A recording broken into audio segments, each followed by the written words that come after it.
Welcome back to the Tracy Take. I am Tyler here with my brother Ryan, and today we are doing the Jacksonville Jaguars' last mock draft of the 2024 offseason. It is a full 7-round mock draft. We will go over all selections that the Jaguars took in our mock. But before we do that, if you're a big fan of the NBA and NHL playoffs and like to put a couple bucks down on the games that you're watching, be sure to click the link down below, as BetUS has a great promotion going on right now for all first-time players. For all first-time players, you get a 125% match for your first 3 deposits. That is absolutely phenomenal. I haven't heard anything like that before. So take full advantage, as the NBA and NHL playoffs are right around the corner, and get that 125% match. While you are at it, be sure to like this video and also subscribe to the channel to get notified whenever we create new content. We're trying to get to 3,000 subscribers by the NFL draft, which is just a couple weeks away as of the recording of this video, and any help is greatly appreciated. And Ryan, let's pull this up here. So we started off actually with a trade. The Jaguars actually ended up trading with the Buffalo Bills. Bills traded up with moving of Stephon Diggs. We feel that they're going to be kind of aggressive and kind of put some of their chips in the middle here. So they're going to give their 28th and 60th overall pick, and then go up and get the 17th pick. With the 17th pick, they did end up taking Brian Thomas Jr. I think a guy that the Jaguars could potentially take, but I think the receiver is not as well. I need to be careful I say that because we're about to show you all the first pick that they just had. But potentially they could do that. But I think trading back as well, still keeping all their options open and getting more draft capital as well to help out. Just because I think the Jags are a unique team. They're good, but it's I think they just dealt with so many injuries last year, and then now kind of moving on. They did lose Calvin Ridley, so I have to kind of go and see who they select here over the rest of this video. But if you couldn't get it with our foreshadowing, we actually ended up taking A.D. Mitchell for the Jaguars now with this 28th overall pick. We just felt with the way the board fell, and then with A.D. Mitchell still being there, we thought to go replace Calvin Ridley here. I think that would be a phenomenal option. I think some other good guys that they could take here, Ladd McConkey, I think would be a great option. I think he would be a great compliment to Christian Kirk and now Gabe Davis. I think him and Zay Jones would compete. I think there might be a little bit of an overlap. I think Ladd McConkey could potentially edge him out just with his kind of natural ease of getting separation as well. But Jags could go a lot of different directions as well. If they wanted to stay put at 17, they could go corner as well. I think that would be a great option. Potentially even defensive interior. Brian Murphy was taken 19th overall. Joseph Newton, they could have taken him here at 31. But what are your thoughts on kind of the Jags' first-round strategy? What do you think they're going to do? Yeah, I mean, so the Jags don't have a third-round pick, so I think trading back makes sense for them. And then also, well, I think they have a compensatory pick. They have a compensatory, but they don't have their third-round pick. That was traded to the Falcons. And so for me, trading back makes sense. The Bills, they traded Stephon Diggs. They got a little bit more ammo to potentially move up. Although I think all they got was a second next year. But again, I still think that they'll be the second next year. They'll be aggressive to try to replace Stephon Diggs. And Brian Thomas Jr. is a very good option to do that. To me, I think he is more what Bills fans hoped Gabe Davis would be. But I don't think that is really a slight against Gabe Davis, because I think he was successful in the role that he was playing in that offense. So A.D. Mitchell as a prospect, I was surprised a little bit with his athletic testing. He looked really athletic on tape, but I thought he was more fluid than fast. And he comes out, he runs a 4.35 at 6'2", 200 pounds. And he plays really small until he doesn't. And that's actually a compliment, because a lot of times bigger wide receivers, they have a problem getting off press and exploding in and out of breaks because they're playing so upright. But he actually plays really small. He plays really shifty. And then he goes up, and as we saw in that Washington game, again, with the final touchdown of his college career on that jump ball to the front corner of the end zone, like he used all 6'2" of his height to get up in the air to catch that pass. And that was really impressive. He can kind of play all over and do a lot of different things. So I really like this pick for the Jaguars. They lose Calvin Ridley, but they add A.D. Mitchell, which in my opinion, he's 22 now, is an upgrade considering what his potential could be. Yeah. It's the Jags, and it's going to be interesting what they do, because they are kind of like, if they've invested a lot of the secondary over the past couple of years. And they've also addressed the defensive line as well, even with Trayvon Walker as a first overall pick 2 years ago.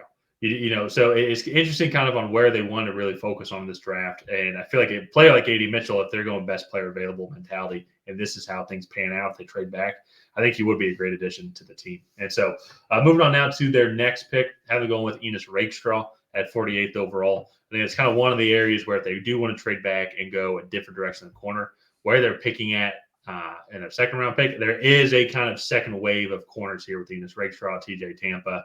And then there's another guy as well, Mike Sandstriddle as well. That are all going to kind of be in this range from like 40, 38 to like 50, 52. So you get a guy like Enos Rakestraw, good career at Missouri. Played in only about 9 games this year, but I think only gave up less than 200 receiving yards, which is phenomenal for an SEC corner. So I think he's a good prospect with a high upside. I think could come in and at minimum provide just good minutes if someone gets hurt, and definitely as he keeps on developing.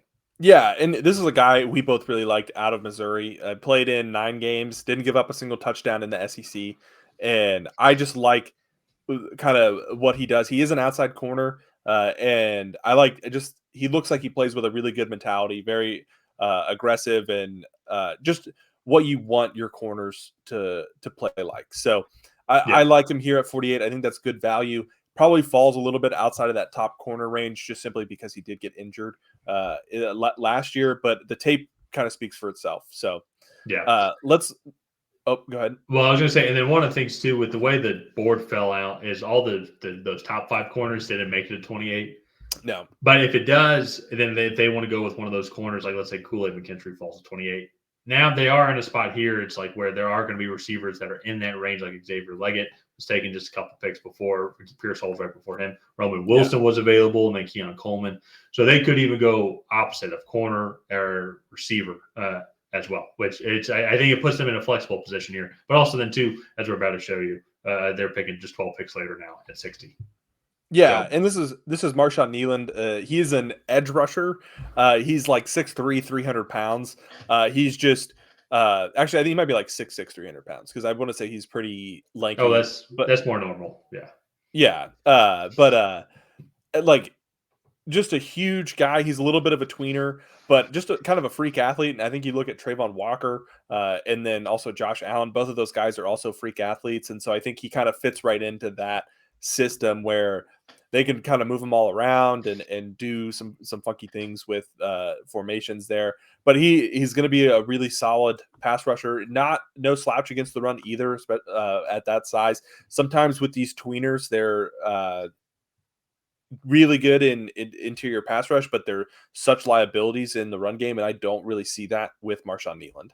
Yeah, then for how big he is, and then too with their overall style, like with Josh Allen and Trayvon Walker as those outside linebackers, so to say, that modern day edge rushers. I think you can go put him in and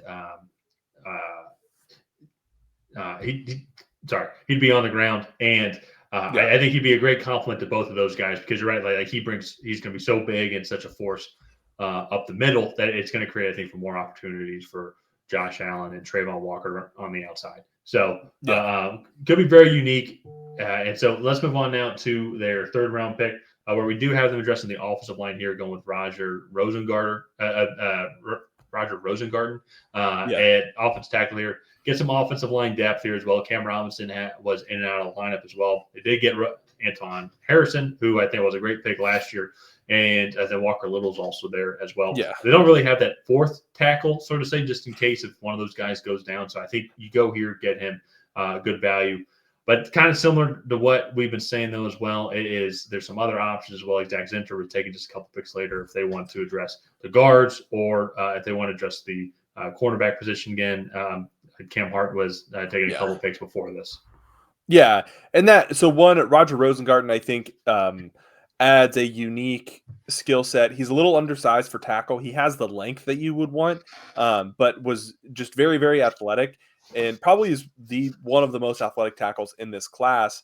And he did not have a good national championship, but I think you go watch the rest of them throughout the year, and that really shows like just how talented he is.